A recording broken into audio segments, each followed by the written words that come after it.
Hi, it's Chris from Quirky Neighbor, and today I'm going to be talking about the Gildan 2000 short sleeve t-shirt. Bottom line, I think this is a solid option for print on demand, though not necessarily my first choice. It does offer a wide range of sizes and colors and takes well to printing, but I did find it shrank a lot in length for washing. So this is part of a series where I'm looking at a variety of different t-shirt styles that are available for print on demand. It's actually been very interesting to see the different types of shirts that are available and the differences among them. My focus is on the quality and features of the shirts themselves, less so on the print jobs. I do mention the print jobs where applicable, but it's not my main focus. So my approach in this little project has been I've ordered 2 samples of each style.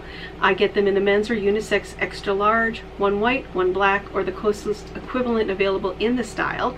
I've used the exact same design file across all of my samples. And for each pair of shirts, within the same style, I order them at the same time from the same vendor, but I have scattered my orders over Printful, Printify, and Gildan. And now these are all short sleeve shirts, and when I get them, I measure them at 3 points on the sleeve length, the center back, and the chest width. Then I wash and dry each twice according to the manufacturer's label and remeasure at the same points. That way we can see whether or not the shirts have shrunk and how much. So let's start with some basics of the construction. This style, the Gildan 2000, is made what I've been calling a tubular style, meaning there's no interior side seams. The body fabric, the fabric for the body, has been knit in a tube to the right width, and then it's cut to length, shaping cut in for the sleeves and the neckline. And unlike with some of the, just as an aside, one of the downsides I have found with this tubular style versus types where there's actual side seams stitched in is I think the side seams give a reference point for when they're doing the print job, so that they tend to come out straighter. I had a higher percentage of shirts using this tubular construction have crooked print jobs, but this one they actually did a really good job placing them correctly. It's actually one of the best out of all of those with this particular construction method. So overall, I think these shirts are well made with neatly finished seams and hems.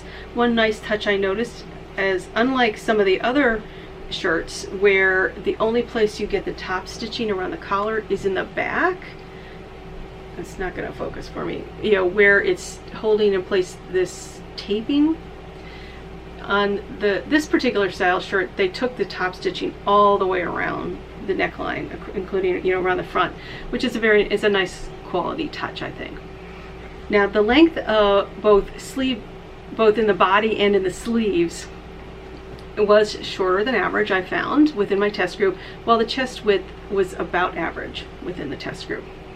Now both of these shirts were 100% cotton in these colors that I've ordered, and the manufacturer does tout the fact that the cotton is 100% USA product and it is sustainably grown and ethically harvested. So that could be an interesting selling point for you. I would consider this a medium weight t-shirt jersey.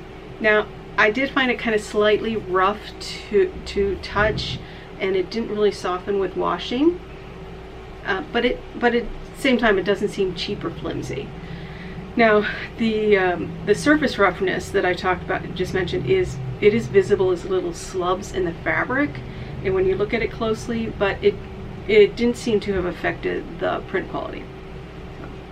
Now I did find, when comparing the 2 samples in this style, I found they were pretty consistent in sizing, which is good. They did shrink in length, both the body and the sleeves, far more than average within the test group. Although interestingly, the chest width was essentially unchanged.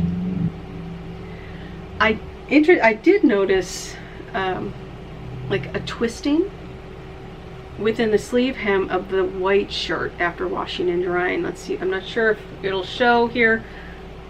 It's not going to focus. Okay.